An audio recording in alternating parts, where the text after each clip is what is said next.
Hello dear students, class 12।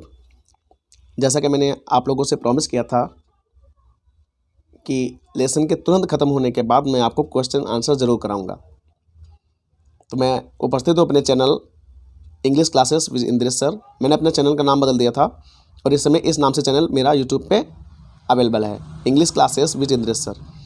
तो आज मैं आपको क्या कराने वाला हूँ, आज मैं आपको लेसन ख़त्म होने के बाद क्वेश्चन आंसर करने वाला हूँ। लेसन आपका फर्स्ट है, lesson first, the last lesson, यानी कि लेसन का नाम है द लास्ट लेसन। ये लिखा किसने है? अल्फोंस डॉडर ने लिखा है। और क्वेश्चन आंसर को अच्छे से समझने के लिए आपको चाहिए कि आप उन वीडियोस को दोबारा जरूर देख लें। 3 वीडियोस मैंने पहले पार्ट के अपलोड किए हुए हैं और तीनों ही वीडियोस पूरे पहले पार्ट के अत्यंत महत्वपूर्ण हैं। तीनों ही वीडियोस में मैंने हिंदी एक्सप्लेनेशन कराया है और हिंदी एक्सप्लेनेशन से आपके क्वेश्चन आंसर बहुत ही अच्छे से मजबूत हो सकते हैं। हालांकि क्वेश्चन आंसर की क्लास आपकी मैं अलग से डाले दे रहा हूं, लेकिन उन वीडियोस को देखने के बाद आपको ये क्वेश्चन आंसर लिखकर लर्न करने की ज़रूरत नहीं पड़ेगी। आप एक बार क्वेश्चन आंसर देख लीजिएगा, उसके बाद वीडियोस को दोबारा देख के दोबारा क्वेश्चन आंसर देखिएगा। मैं प्रॉमिस करता हूं कि क्वेश्चन आंसर आपको लर्न नहीं करने पड़ेंगे। आप पाठ पढ़ के, वीडियो देख के, और जो 3 वीडियोस मैंने एक्सप्लेनेशन के सेंड किए हैं और एक वीडियो जो मेरा क्वेश्चन आंसर का आया हुआ है, ये चारों वीडियोस आपका फर्स्ट लेसन एकदम कतई कंप्लीट करा देंगे। इसमें आपको कोई डाउट रह ही नहीं जाएगा। इसलिए जो मैंने तीनों वीडियो अपलोड किए हुए हैं उनको दोबारा देखिएगा, ठीक है। और चैनल को सब्सक्राइब जरूर कीजिएगा। जिसने चैनल को सब्सक्राइब नहीं किया, चैनल को सब्सक्राइब कीजिए और अच्छा लगे तो लाइक और शेयर जरूर कीजिए, ठीक है। दूसरे को भी शेयर करें ताकि दूसरे लोग भी लाभान्वित हो सके, ठीक है, उनको भी बेनिफिट मिल सके। तो देखिएगा, आपका पहला क्वेश्चन इस प्रकार है, What was Franz expected to be prepared with for school that day? यानी कि what was Franz, यानी कि फ्रांस को उस दिन प्रिपेयर क्या करना था, स्कूल के लिए क्या प्रिपेयर करना था, क्या तैयारी करनी थी इसकी स्कूल के लिए। यानी कि फ्रांस को क्या बताया गया था तैयार करने के लिए स्कूल के लिए उस दिन। तो देखिए आंसर में, Franz was expected to prepare with participle. बताया था मैंने आपको कि फ्रेंड्स को टीचर देखिए, M Hamel asked him to prepare it, यानी कि स्कूल के लिए उस दिन एम हैमल ने कह रखा था, क्या कह रखा था कि अगले दिन जब आओगे तो पार्टिसिपल के रूल्स तैयार करके आना। ओके, तो फ्रेंड्स ने साफ साफ कह रखा था कि फ्रेंड्स जब अगले दिन आओगे तो पार्टिसिपल के रूल तैयार करके आना। ओके, अगला क्वेश्चन देखिएगा। अगला क्वेश्चन आपका है, What did फ्रेंड्स नोटिस, यानी कि फ्रेंड्स ने क्या ध्यान दिया, दैट वॉज अनयूजुअल, जो आकस्मिक था, असामान्य था, अबाउट द स्कूल के बारे में दैट डे, यानी कि स्कूल के बारे में ऐसी कौन सी बात थी जो फ्रेंड्स ने नोटिस की और जो असामान्य थी। अब देखिए क्या असामान्य था। यूजुअली, सामान्य रूप से, व्हेन स्कूल बिगेन, जब स्कूल स्टार्ट होता है, देयर वाज ग्रेट बस्टल, यानी कि बड़ा शोर शराबा होता था, है ना। यानी सामान्य रूप से जब स्कूल स्टार्ट होता था तो बड़ा शोर शराबा होता था। Which could be heard out in the street, which could be heard out in the street. Okay, जो कि मतलब इतना शोर शराबा होता था जो गलियों तक सुना जा सकता था। ये मैंने आपको बाकायदा पाठ में बताया हुआ है। Okay, but it was all very still that day, लेकिन उस दिन इतना सब शांत था माहौल। Everything was as quiet as, यानी कि इतना सब कुछ, प्रत्येक चीज इतनी शांत थी जैसे संडे मॉर्निंग, ठीक है। तो ये वंडरफुल चीज़ थी, ये अनयूजुअल चीज़ थी जो उस दिन फ्रेंड्स ने नोटिस की थी। यानी कि स्कूल जब खुलता था तो बड़ा शोर शराबा होता था, लेकिन उस दिन जो स्कूल था, एवरीथिंग वाज एज क्वाइट माने शांत थी, बहुत शांत थी। स्टिल माने भी शांत होता है, यानी कि सब कुछ उस दिन शांत था और इतना शांत था जैसे संडे मॉर्निंग। ओके, अगला क्वेश्चन देखिएगा students.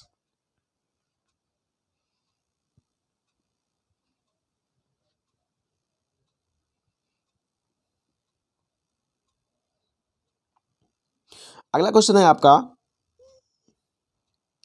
What was the bulletin board, how was it important, यानी कि बुलेटिन बोर्ड क्या था, इसकी महत्वपूर्णता क्या थी, ये कैसे महत्वपूर्ण था। तो आंसर में देखिएगा, bulletin board was an information board. जो बुलेटिन बोर्ड था वो एक सूचना बोर्ड था, ठीक है ना। बुलेटिन बोर्ड किसको नाम दिया गया था, बुलेटिन बोर्ड, सूचना बोर्ड को बुलेटिन बोर्ड नाम दिया गया था। ऑन व्हिच, जिस पर, for the last 2 years all the bad news had come, यानी कि पिछले 2 सालों से सारी बुरी खबरें, bad news had come from there, यानी कि सारी बुरी खबरें कहाँ से आ रही थी, बुलेटिन बोर्ड से आ रही थी। ओके, तो बुलेटिन बोर्ड एक इन्फॉर्मेशन बोर्ड था जहाँ पर 2 साल से सिर्फ आपको बुरी खबरें सुनने को मिल रही थी। किसको किसको मिल रही थी? हाँ, बुरी खबरें कौन कौन सी थी? एज लॉस्ट बैटल, युद्ध हार गए, ये बुरी खबर। ड्राफ्ट, सूखा पड़ गया यानी कि भूखमरी आ गई या अकाली आ गई, ऐसी बुरी खबरें। Orders of commanding officers, commanding officers माने आदेश देने वाले अधिकारियों के आदेश आते रहते थे, ठीक है ना। कमांडिंग ऑफिसर्स के आदेश आते रहते थे। कैसे आदेश? कि जर्मन पढ़ाई जाएगी, आपको एक गांव खाली कर देना है, स्कूल खाली कर देना है, टीचर बदल जाएगा, पोस्ट मास्टर बदल जाएगा, ऐसे कमांडिंग ऑफिसर्स के ऑर्डर्स आते रहते थे। कहाँ पे? बुलेटिन बोर्ड पे, है ना। और so it was important for the people of Alsace and Lorraine, यानी कि अल्सेस और लॉरेन के लिए इसलिए ये जो बुलेटिन बोर्ड था ये बहुत ही इंपॉर्टेंट हो गया था। ओके, अगला क्वेश्चन देखिए। अगला क्वेश्चन है आपका, what had been put up on the bulletin board, यानी कि बुलेटिन बोर्ड में उस दिन कौन सी सूचना बताई गई थी। What had been put up यानी कि कौन सी सूचना बताई गई थी, यानी कि बुलेटिन बोर्ड पर क्या लिखा गया था उस दिन। देखिए क्या लिखा गया था। An order had come from Berlin, यानी कि बर्लिन से एक आदेश आया, सीधा आदेश आया। कैसा आदेश आया? To teach only German in schools of Alsace and Lorraine, यानी कि अल्सेस और लॉरेन के स्कूल में सिर्फ जर्मन पढ़ाई जाए। ऐसा आदेश कहाँ से आया? बर्लिन से आया, ठीक है। और ये आदेश कहाँ पर रखा गया था? बुलेटिन बोर्ड पर रखा गया था।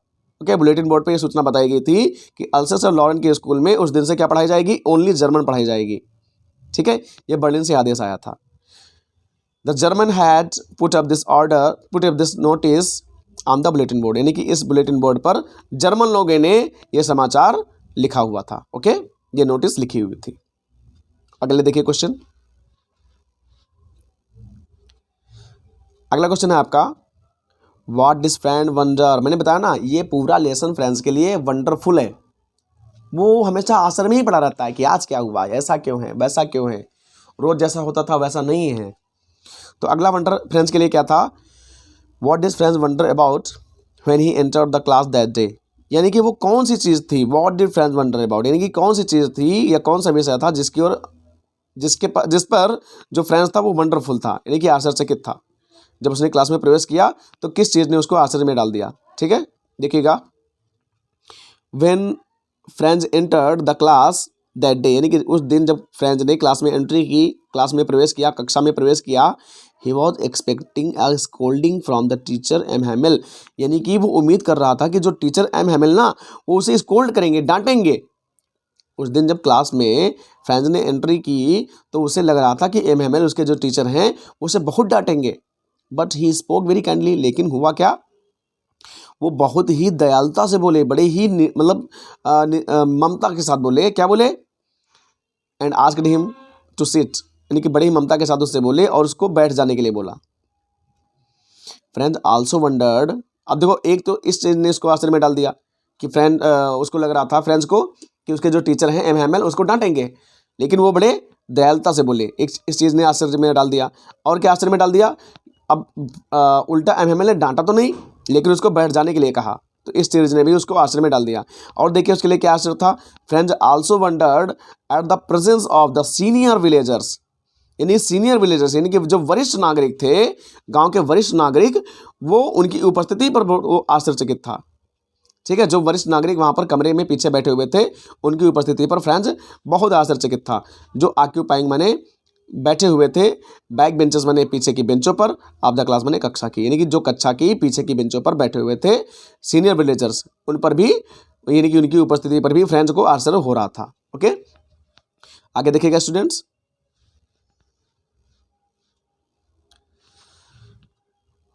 इस प्रकार से आपके 5 क्वेश्चन हो चुके हैं। आपका छठा क्वेश्चन है question number 6, why did friends not want to go to school. यहाँ पे डिड गलत लिख गया बेटा, इसकी ओर ध्यान नहीं देना।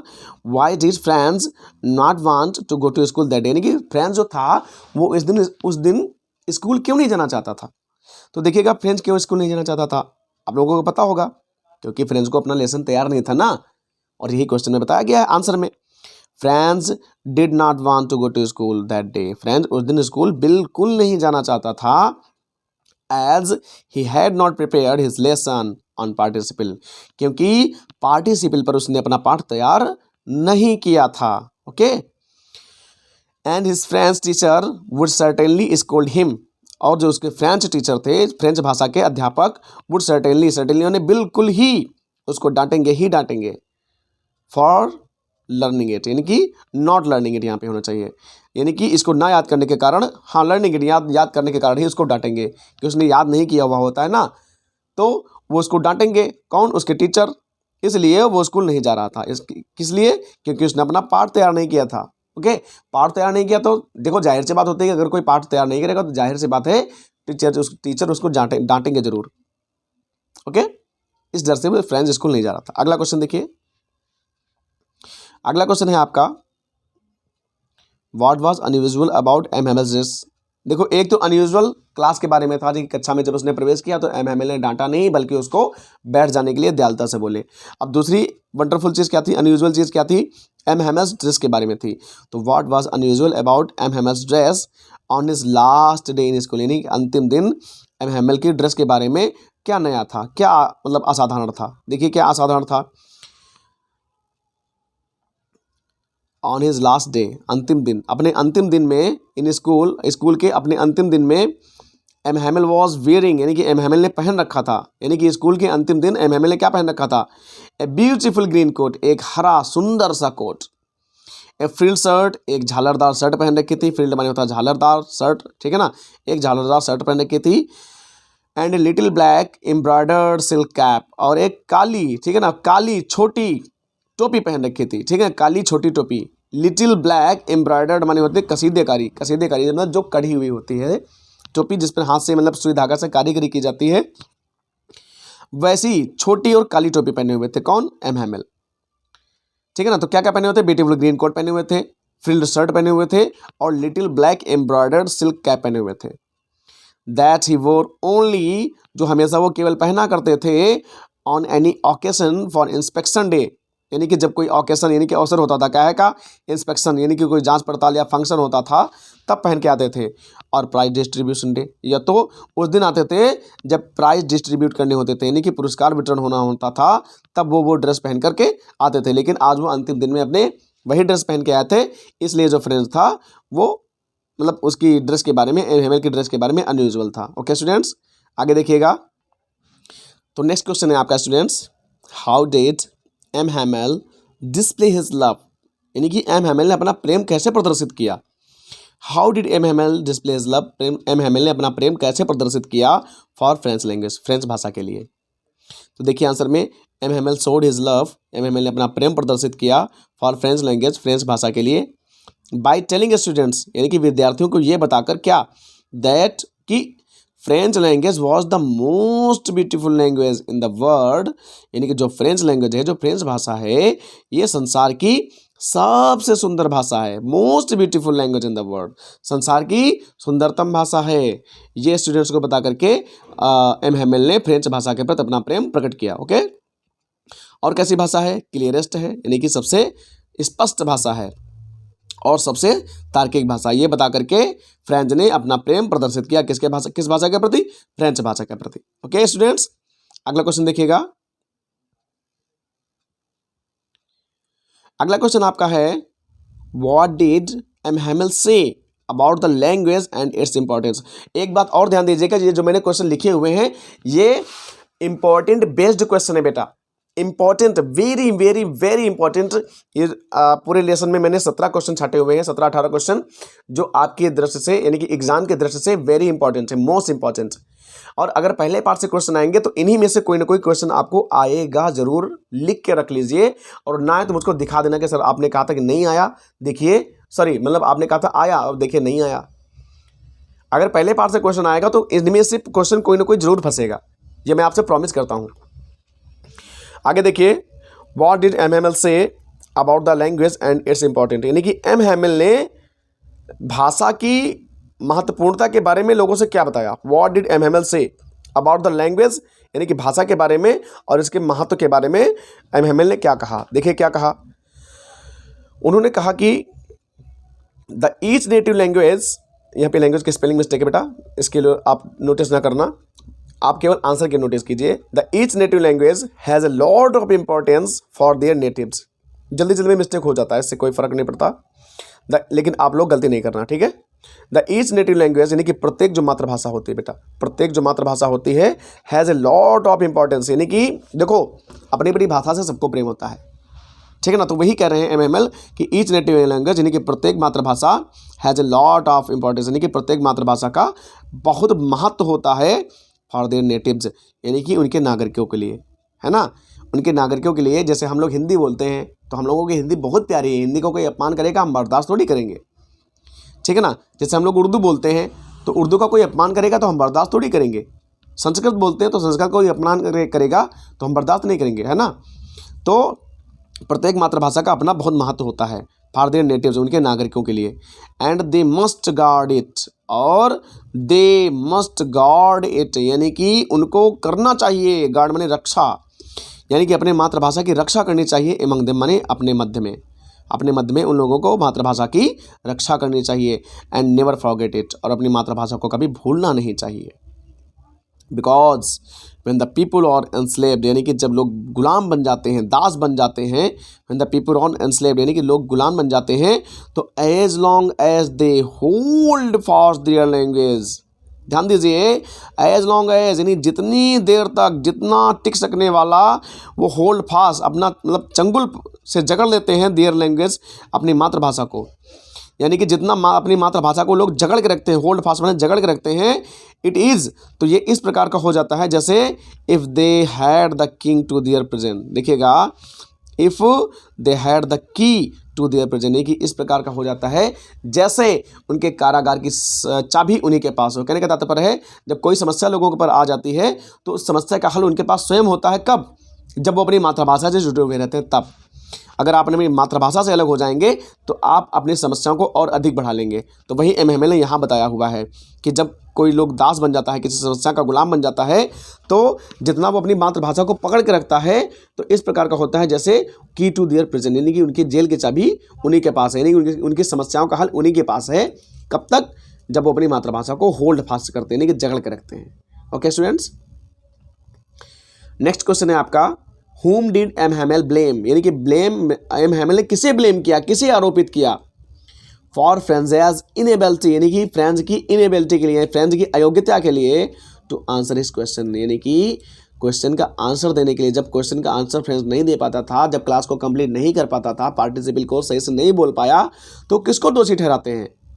अब देखिए, M Hamel blame the habit of the people of Alsace, यानी कि अल्सेस के लोगों की आदत को वो दोषी ठहराते हैं, ठीक है ना। एमएमएल ब्लेम द हैबिट, आदत को आरोपित करते हैं, किसकी आदत को? पीपल, यानी कि लोगों के, किसके लोगों के? अल्सेस के लोगों की। अल्सेस के लोगों को आदत को आरोपित करते हुए कहते हैं कि वो क्या करते हैं? Putting of learning for tomorrow, यानी कि वो सीखना, पुटिंग ऑफ लर्निंग यानी कि रोकना, सीखना छोड़ देते हैं या टाल देते हैं। पुटिंग ऑफ माने होता है टाल देना, पुटिंग ऑफ लर्निंग यानी कि सीखना टाल देते हैं। कहाँ पर? कल पर टाल देते हैं, सीखने को कल पर टाल देते हैं, ठीक है। हमें सीखने को कभी कल पर नहीं टालना चाहिए। We should never, we get never time, okay, हमें टाइम नहीं मिलेगा। अगर एक टॉपिक छूट जाएगा तो वो समय उस टॉपिक के लिए कभी नहीं मिलेगा। तो अल्सेस के लोगों की एक गंदी बात क्या थी? गंदी आदत ये थी कि वो सीखना कल पर छोड़ देते थे। And not sending their children to school regularly, और रोज़ रेगुलरली नियमित रूप से अपने बच्चों को स्कूल भी नहीं भेजते थे। नॉट सेंडिंग देयर चिल्ड्रन, अपने बच्चों को रोज स्कूल भी नहीं भेजते थे, ठीक है ना। इस पर भी वो आरोप लगाते हैं।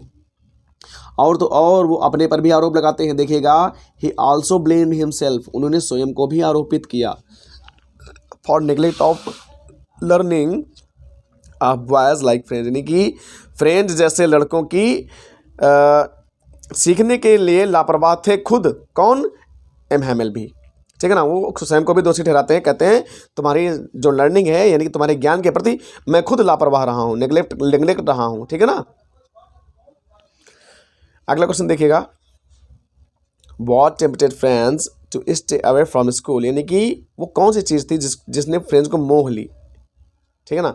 यानी कि वो कौन सी चीज़ थी, वो कौन सा दृश्य था जिसने फ्रेंड्स को मोह लिया, जिससे कि वो स्टे अवे, दूर ठहरा रहा, फ्रॉम स्कूल माने स्कूल से। यानी कि वो कौन सी चीज़ थी जिसने फ्रेंड्स को स्कूल से दूर रखा था। देखिए, फ्रेंड्स फियर ऑफ स्कोल्डिंग, पहली बात तो ये थी कि फ्रेंड्स स्कोल्डिंग माने डर से डर रहा था।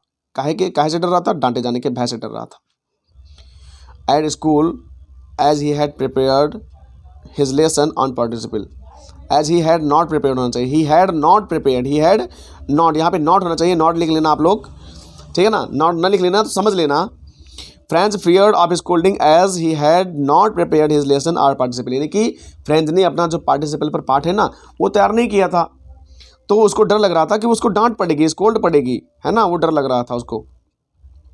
बिसाइड्स द वार्म, और किसने उसको मोह लिया, अरे गर्म दिन ने मोह लिया, चमकीले दिन ने मोह लिया, मौसम ने मोह लिया उसको। द चिरपिंग ऑफ बर्ड्स, यानी कि पक्षियों के शोरगुल ने मोह लिया।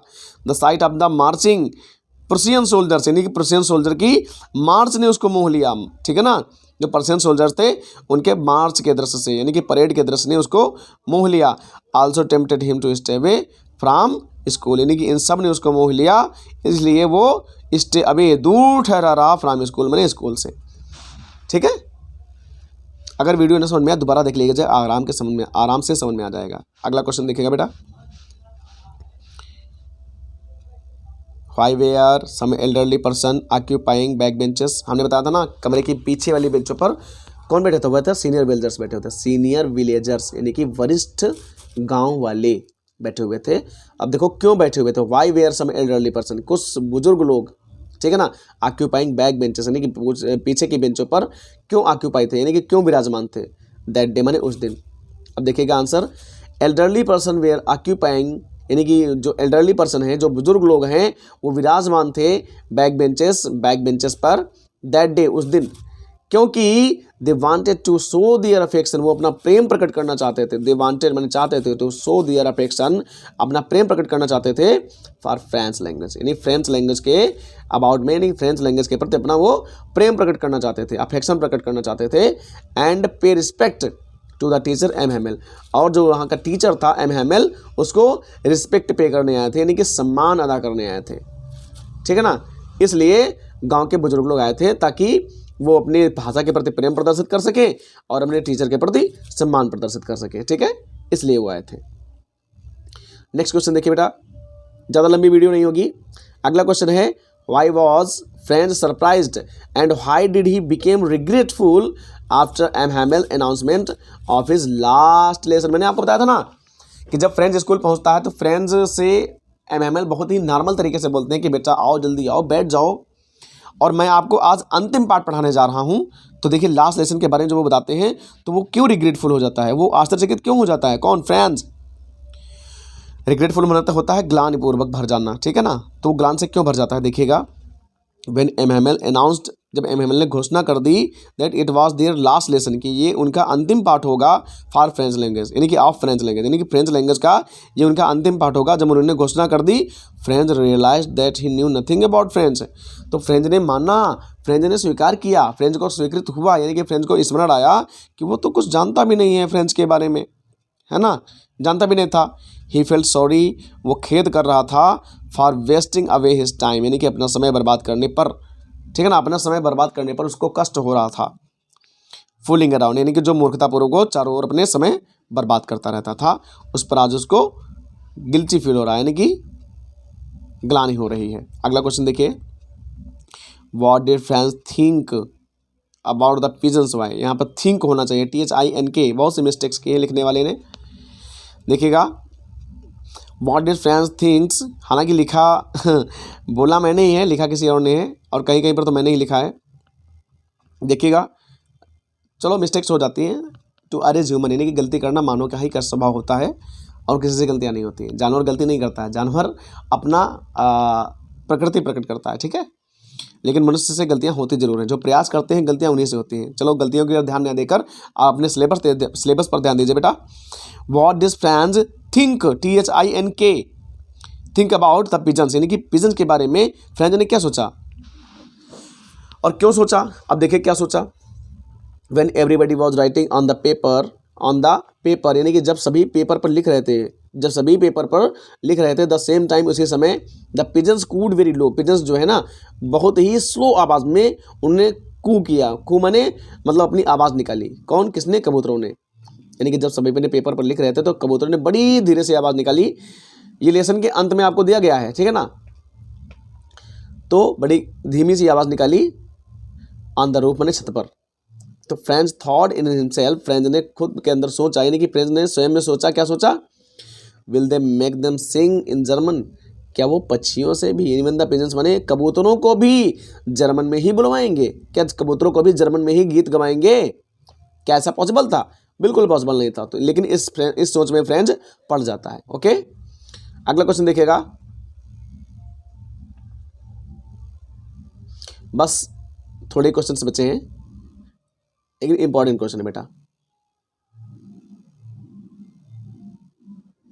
हाँ, अगला क्वेश्चन है आपका, what happens when church clock struck 12, यानी कि जब चर्च की क्लॉक ने, यानी कि गिरजाघर की घड़ी ने 12 बजाया तब क्या हुआ? अरे तब ये हुआ, क्या हुआ, देखिएगा क्या हुआ। All at once when WHEN church clock struck 12, यानी कि चर्च की घड़ी ने 12 बजाए, देन द एंजलस, यानी कि जो फरिश्ते थे, जो वहाँ के सैनिक थे, द सेम मोमेंट, उसी क्षण, द ट्रम्पेट्स ऑफ प्रुसियन सोल्जर्स, यानी कि प्रुसियन सोल्जर की जो तुरहियाँ थी, तुरही बजाई जाती है, जब वो आते हैं तो तुरही बजाई जाती है, एक प्रकार की होती है लंबी लंबी पपीहे के, मतलब बीन की तरह लंबी होती है, लेकिन बीन की तरह मोटी नहीं होती है, उसे हम लोग जिसे हिंदी में पपीहरी कहते हैं, ठीक है।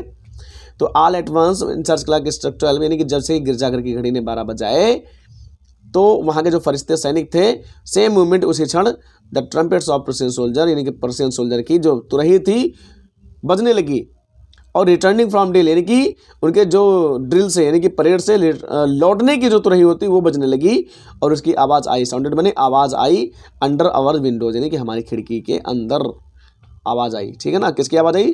ट्रम्पेट्स की, माने तुरही की। काहे कि तुरही कब बजती है? जब जो सोल्जर हैं वो लौट रहे होते हैं अपने ड्रिल से, माने मार्च से, परेड से, तो उसके लौटने की आवाज़ हमारे कानों तक पड़ी खिड़की से होकर। M Hamel stood up very pale in his chair, देखिए एमहेमल स्टूड अप, एमहेमल खड़ा हो गया, वेरी पेल, बड़े दुख से खड़ा हो गया, बड़ा दुखी था वो, और कहाँ खड़ा हो गया? इन हिज चेयर, माने अपनी कुर्सी पर खड़ा हो गया, and he never looked so tall, यानी कि इतना लंबा लग रहा था उस समय जब वो कुर्सी पर खड़ा हो गया कि इतना लंबा वो कभी दिखा ही नहीं था। अगला क्वेश्चन देखिए, why did M Hamel write on the board vive la France, यानी कि एमहेमल ने बोर्ड पर विव ला फ्रांस क्यों लिखा? अब देखिए, M Hamel wrote on the board vive la France, M Hamel ने बोर्ड पे विव ला फ्रांस लिखा, to show his love for his country, अपने देश के प्रति प्रेम प्रकट करने के लिए उसने क्या लिखा था? विव ला फ्रांस, यानी फ्रांस जिंदाबाद, उसने लिखा था फ्रांस जिंदाबाद, यानी कि अपने देश के प्रति अपना प्रेम प्रकट करने के लिए, as well as for the French language, और फ्रेंच लैंग्वेज के प्रति भी अपना प्रेम प्रकट करने के लिए उसने कहा था विव ला फ्रांस, यानी कि फ्रांस जिंदाबाद। अगला क्वेश्चन देखिए, व्हाट डिड एमहेमल से व्हेन फ्रांस रीच्ड स्कूल, यानी कि जब फ्रांस रीच्ड स्कूल पहुंच गया तो एमहेमल ने क्या कहा? व्हाट डिड एमहेमल से व्हेन फ्रांस रीच्ड स्कूल, यानी कि एमहेमल ने तब क्या कहा जब फ्रांस स्कूल पहुंचा? तो देखिए क्या कहा, व्हेन फ्रांस एंटर्ड स्कूल, यानी कि जब फ्रांस ने, व्हेन फ्रांस रीच्ड स्कूल, जब फ्रांस स्कूल पहुंचा, and then entered the class, और तब उसने क्लास में एंट्री की, प्रवेश किया, M Hamel asked him to sit quickly, यानी कि एमहेमल ने उससे जल्दी बैठ जाने के लिए कहा, आस्क ने कहा यानी आदेश दिया, एमहेमल ने उसको जल्दी बैठ जाने के लिए, देखो लिखा है सिट क्विकली, जल्दी बैठ जाओ, एंड टोल्ड हिम, और उसको बताया, किसको बताया? फ्रांस को बताया, that it was the last lesson for them, यानी कि it was the last French lesson for them, यानी कि आज का उनका अंतिम फ्रेंच का पाठ होगा, इसके बाद कभी फ्रेंच नहीं पढ़ाई जाएगी। लास्ट क्वेश्चन आपका बता हुआ है स्टूडेंट्स, लास्ट क्वेश्चन आप देख लीजिए बस। लास्ट क्वेश्चन है आपका, did the French recite the participle how, क्या जो फ्रेंच था उसने पार्टिसिपल रिसाइट किया था, यानी कि पार्टिसिपल पर कुछ बोला था, पार्टिसिपल पर लेक्चर दिया था? अगर दिया था तो कैसे, और नहीं दिया था तो कैसे? देखिए, while French was thinking of all, यानी कि फ्रेंच जब इन सब चीज़ों के बारे में सोच ही रहा था, किसके बारे में? एमहेमल की ड्रेस के बारे में, क्लास की शांति के बारे में, क्लास के पीछे जो बुजुर्ग लोग बैठे हुए थे उनके बारे में, ठीक है ना। जब इन सब चीज़ों के बारे में सोच ही रहा था, he heard his name was called, उसने सुना कि उसका नाम बुलाया गया है, हिज नेम वॉज कॉल्ड, यानी कि उसका नाम बुलाया गया, टू रिसाइट द पार्टिसिपल, यानी कि पार्टिसिपल पर व्याख्यान देने के लिए उसको बुलाया गया। उसको बोलना कैसा था? वेरी लाउड एंड क्लियर बोलना था, यानी कि बड़े जोर जोर से और स्पष्ट बोलना था, विदाउट वन मिस्टेक, बिना किसी गलती के बोलना था, but he got mixed up on the first words and stood there, यानी कि वो पहले शब्द में ही हिचकिचा गया और फंस गया। ही गॉड मिक्स्ड अप, यानी कि वो उलझ गया on the first words and stood there, यानी कि वो पहले शब्द में उलझ गया और वहीं पर खड़ा रहा। ओके, इस प्रकार से आपके सारे क्वेश्चन स्टूडेंट फिनिश हो गए। ये क्वेश्चन का वीडियो आप दोबारा जरूर देखिएगा, और क्वेश्चन का वीडियो दोबारा तब देखिएगा जब आप लेसन के तीनों वीडियो एक बार देख लीजिएगा दोबारा। जब लेसन के तीनों वीडियो आप दोबारा देख लेंगे, पहले देखो पहली बार देखने का देखकर आप लेसन समझेंगे कि लेसन में स्टोरी क्या है, एनिमेटेड क्या है, एनिमेशन क्या है, एक्सप्लेन कैसे करेंगे। ठीक है, तो पहले आप जब तीनों वीडियो देखेंगे तो आपको लेसन को समझना है, फिर आपको चौथा वीडियो क्वेश्चन आंसर का देखना है। ओके डियर स्टूडेंट्स, और जब चौथा क्लास आप देख लेंगे तो दोबारा आप तीनों वीडियो को देख लीजिए, और चौथे वीडियो को, ये जो क्वेश्चन आंसर का वीडियो मैंने सेंड किया हुआ है, इसको दोबारा देख लीजिएगा।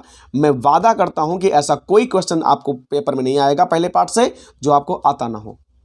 ओके स्टूडेंट्स, और चैनल को सब्सक्राइब जरूर कीजिए और दूसरों को भी सब्सक्राइब करने को बोलें, ठीक है ना, जिससे आपको भी हेल्प मिल सके और मुझे भी हेल्प मिल सके। और प्लीज़ जब वीडियो को देख लिया करो, अगर आपको वीडियो समझ में आया करे, अच्छा लगा करे, तो वीडियो को लाइक और शेयर जरूर कर दिया करो। Okay dear students.